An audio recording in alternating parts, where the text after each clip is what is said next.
चलिए आज हम लोग स्टार्ट करेंगे चैप्टर नंबर 4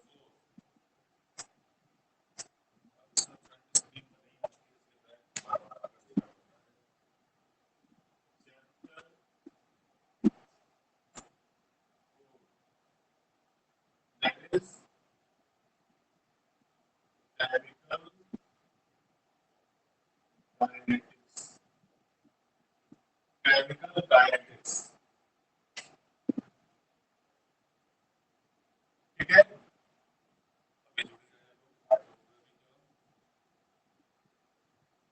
केमिकल काइनेटिक्स। तो केमिकल काइनेटिक्स एक्चुअली है क्या,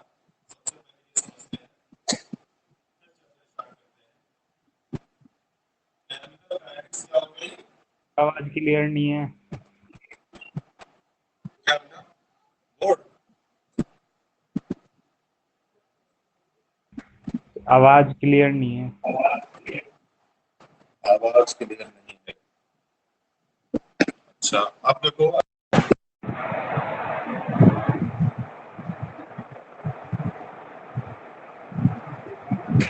अभी आ रही है क्लियर बेटा आवाज? यस सर, अब आ गई। अच्छा ठीक है, तो हम लोग बात करने जा रहे हैं केमिकल काइनेटिक्स की। तो एक्चुअली में केमिकल काइनेटिक्स होता क्या है? देखिए यहाँ पर दो वर्ड्स हैं, एक तो है केमिकल और दूसरा है काइनेटिक्स। ठीक, यानी कि ये रिलेटेड है with the movement of chemicals during chemical reaction। ठीक, केमिकल रिएक्शन के दौरान केमिकल्स की जो मूवमेंट होती है उससे रिलेटेड है केमिकल काइनेटिक्स। ठीक, काइनेटिक्स माने क्या होता है? मोशन, है ना? चलिए लिख लीजिए। तो अब केमिकल काइनेटिक्स में यानी कि हम यहाँ पर केमिकल की जो रिएक्शन का जो रेट है उससे रिलेट कर रहे हैं। तो सबसे पहले बात आती है कि रेट ऑफ केमिकल रिएक्शन। अगर मोशन है तो रेट है, तो रेट क्या होगा केमिकल रिएक्शन का? बहुत ध्यान से समझिए, इंपॉर्टेंट चैप्टर है, न्यूमेरिकल्स पूछे जाते हैं, थ्योरी के क्वेश्चन भी आते हैं इससे,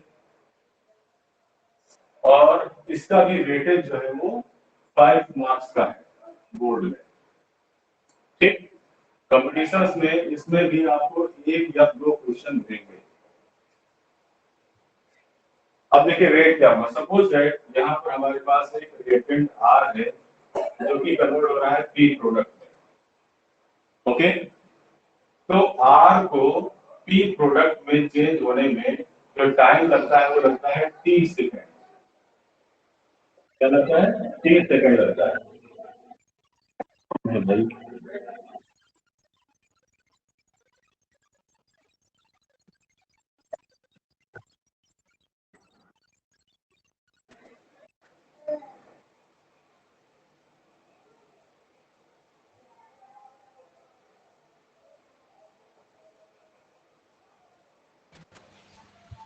ठीक, तो अब यहां पर अगर हमको रेट निकालना होगा तो रेट होता है, रेट बराबर होता है चेंज इन कंसंट्रेशन अपॉन में चेंज इन टाइम। ये फार्मूला है रेट का।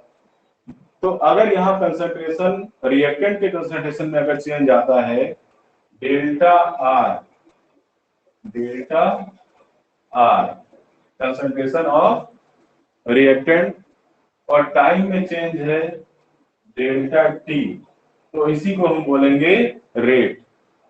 तो rate of the reaction will be equal to delta concentration R upon delta T. ठीक, क्लियर हुआ? और अच्छा, अब यहाँ रिएक्टेंट जो होगा, अगर हम यहाँ पर रिएक्टेंट लेते हैं R1 पहला रिएक्टेंट उसका जब टाइम 0 था, और जब दूसरा कंसंट्रेशन R2 हुआ जब टाइम t है। ठीक, तो यहाँ क्या करना पड़ेगा, R2 माइनस R1, और यहाँ पर t माइनस 0 यानी कि डेल्टा t। ठीक, तो R2 माइनस R1 अपॉन में t, इसकी जो वैल्यू आएगी वो आएगी निगेटिव। तो निगेटिव R कंसंट्रेशन अपॉन में t, ये भी आपका रेट हुआ। तो समझने वाली बात यह है कि रिएक्टेंट के कंसंट्रेशन के कॉन्टेक्स्ट में जो रेट आता है वो हमेशा नेगेटिव आता है। ठीक है, रेट क्या आएगा, हमेशा नेगेटिव आएगा। ठीक है जतिन, बात समझ आई? सर बोलिए बेटा, कोई कंफ्यूजन किसी को? अब यहाँ चेंज इन कंसंट्रेशन है, तो हम प्रोडक्ट के कंसंट्रेशन का भी चेंज दे सकते हैं। तो अगर मान लीजिए पहले प्रोडक्ट जो है वो P1 है, बाद में P2 बना, और टाइम इसमें भी यहाँ पर 0 था, अब इसमें टाइम t लगा, तो P2 माइनस P1, तो टाइम के साथ साथ कंसंट्रेशन ऑफ प्रोडक्ट बढ़ता है, तो यहाँ जो P2 माइनस P1 की वैल्यू आएगी वो पॉजिटिव होगी। तो ये क्या हो जाएगा, डेल्टा P कंसंट्रेशन अपॉन में T, ये पॉजिटिव वैल्यू होगी। ओके,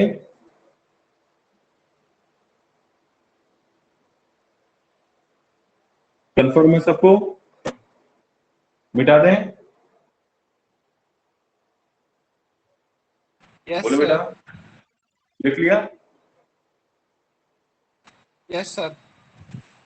अच्छा, अब इसको अगर हम ग्राफ से दिखाएं,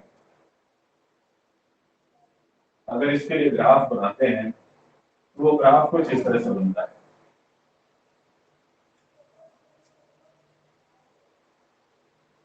अगर हमने यहाँ पर टाइम ले लिया, चेंज इन टाइम, और यहाँ चेंज इन कंसंट्रेशन, ये अगर हम दिखाते हैं यहाँ पर, तो रिएक्टेंट के लिए क्या होगा, टाइम के साथ साथ ये घटता जाएगा, यानी कि ये घटता जाएगा, टाइम के साथ साथ बढ़ेगा, और ये टाइम के साथ साथ यहाँ पर घटेगा। तो ये हो गया change in concentration of reactant, और ये किसके लिए हुआ, change in concentration of product.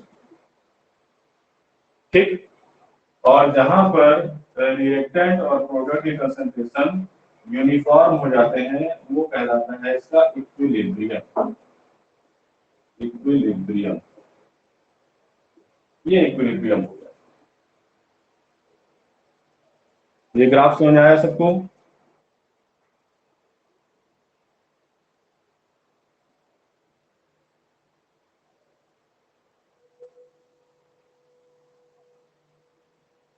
बोलिए बेटा, ग्राफ क्लियर है?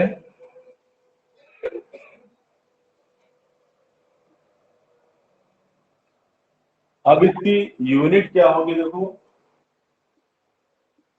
Unit of rate of reaction, इसकी यूनिट क्या होती है? अब इसकी यूनिट हो गई, देखो चेंज इन कंसंट्रेशन है, तो कंसंट्रेशन क्या होता है, मोल पर लीटर, तो यूनिट आ गई इसकी मोल पर लीटर, यानी कि लीटर इनवर्स, और नीचे टाइम है तो सेकंड इनवर्स। यूनिट क्या हो गई, मोल पर लीटर पर सेकंड, मोल पर लीटर पर सेकंड, ये इसकी यूनिट होगी। ओके बेटा,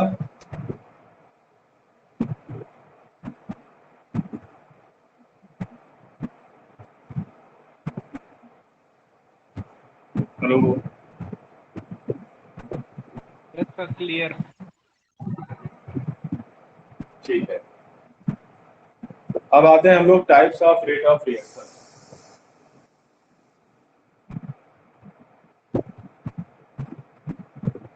टाइप्स ऑफ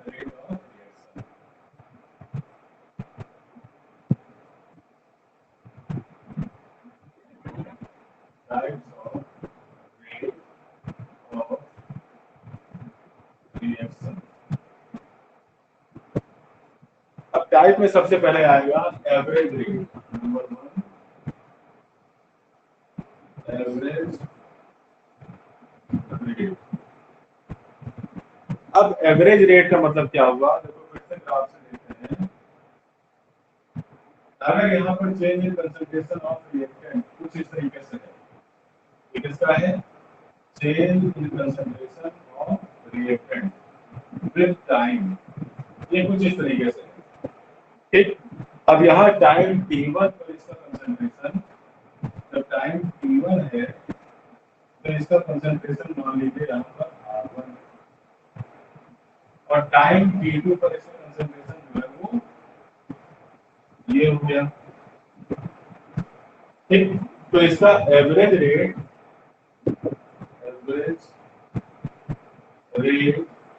ऑफ रिएक्शन निकालने के लिए क्या करना पड़ेगा हमें, R2 माइनस R1 अपॉन में T2 माइनस T1। ओके, तो एवरेज रेट ऑफ रिएक्शन निकाला जाता है किसी पर्टिकुलर टाइम इंटरवल में चेंज इन कंसंट्रेशन निकालकर। तो इस तरह से हमें मिल जाता है एवरेज रेट ऑफ रिएक्शन, ठीक। यानी कि यहाँ पर वही फॉर्मूला आ गया, डेल्टा आर अपॉन में डेल्टा टी, ये एवरेज रेट के लिए हो गया,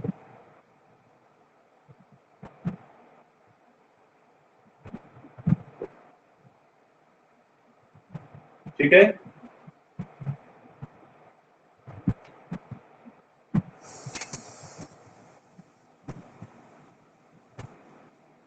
समझ में आ रहा है कि नहीं आ रहा है भाई, क्लियरली बताओ। आप लोग रिप्लाई नहीं करते हैं तो हमको घबराहट होने लगती है, लग रहा है कि समझ नहीं आ रहा है।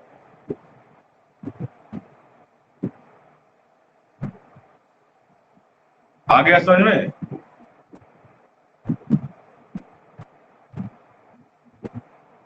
अनुराधा, आकाश, अमन, आरती, जय,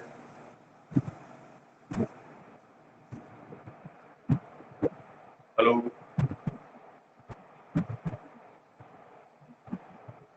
आवाज नहीं आ रही है। अच्छा ठीक है, चलिए अच्छी बात है। आगे देखते हैं हम लोग, एवरेज रेट हो गया, फिर इसके बाद फिर आता है इंस्टेंटेनियस रेट। इंस्टेंटेनियस रेट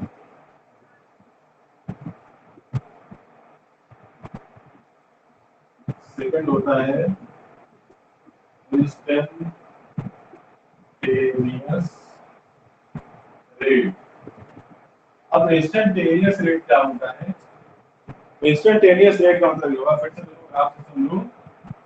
जैसे मान लीजिए हमने ग्राफ खींचा, change in concentration of reactant,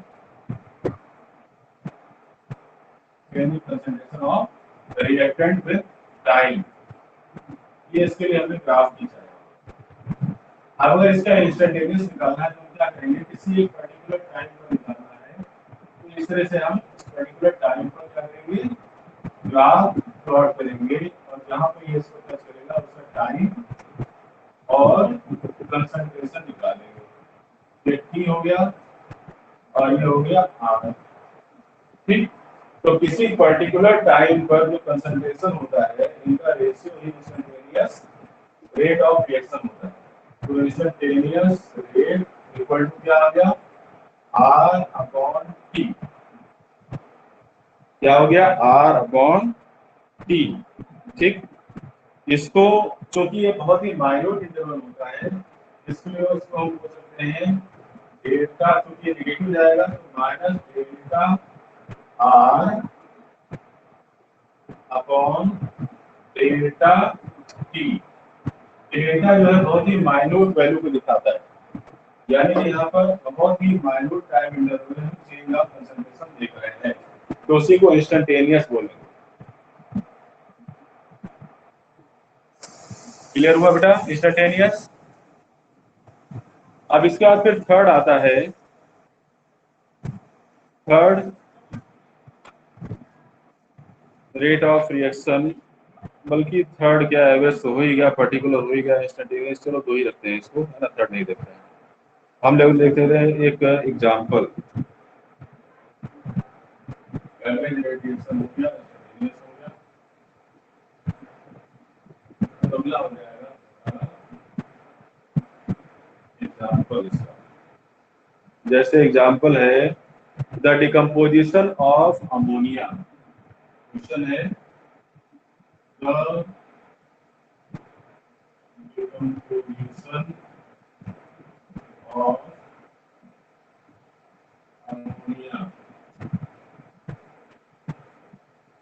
on platinum surface, on platinum surface is zero order reaction, is zero order reaction. What would be the rate of the production?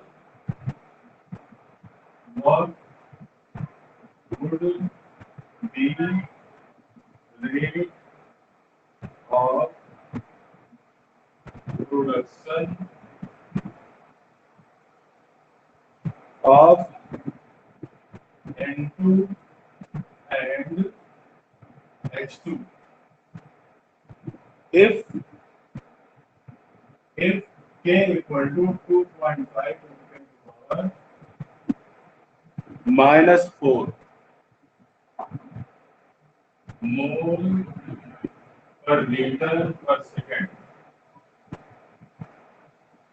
ठीक, ये कोई एक question दिया हुआ है।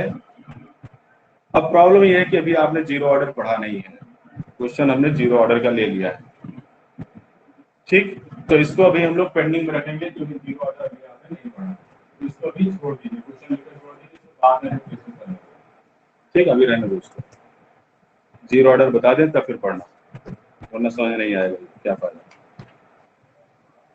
ओके, अब देखते हैं factors affecting rate of reaction.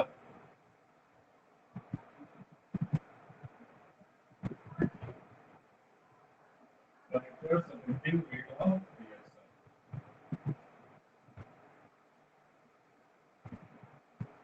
Factors affecting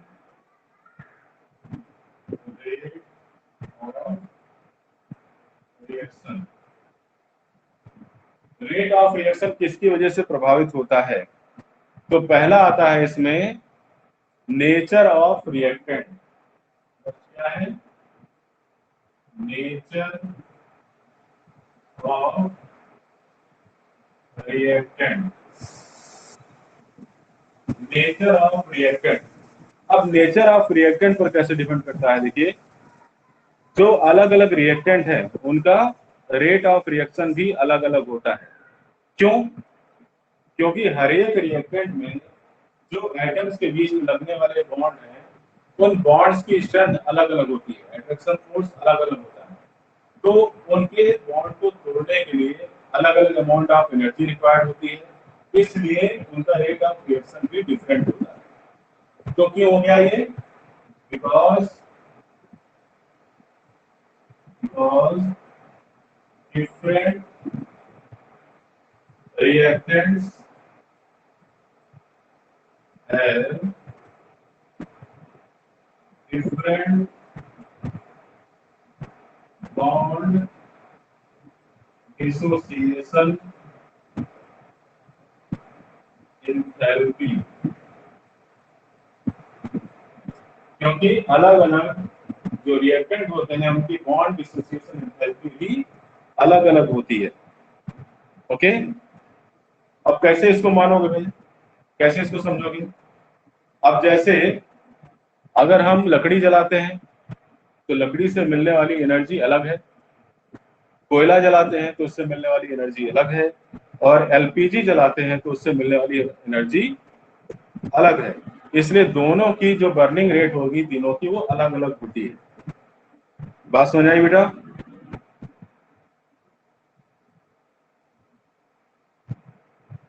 बार बार हमको पीछे आना पड़ता है क्योंकि फ्रंट स्क्रीन कैमरा इस पर नहीं चलता। ओके बेटा,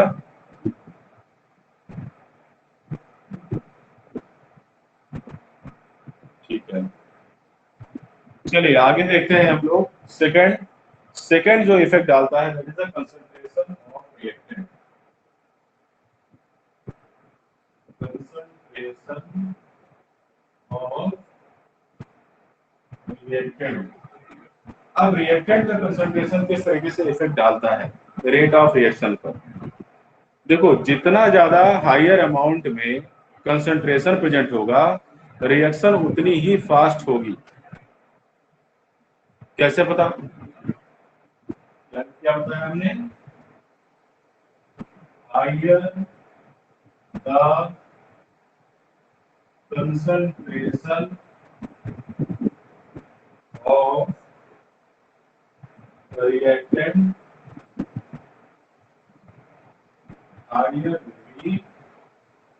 higher will be the rate। कैसे पता? क्योंकि अभी आपने पढ़ा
हेलो,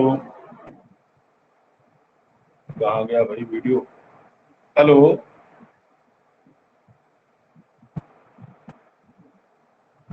वीडियो कहाँ चला गया? यस सर, आवाज आ रही है आपकी। स्क्रीन आ रही है बेटा? नो सर, स्क्रीन नहीं आ रही है। वही तो हमको भी नहीं दिख रही है स्क्रीन। क्या बात हो गई इसमें? हेलो, आवाज तो आ ही रही है, स्क्रीन क्यों नहीं आ रही है?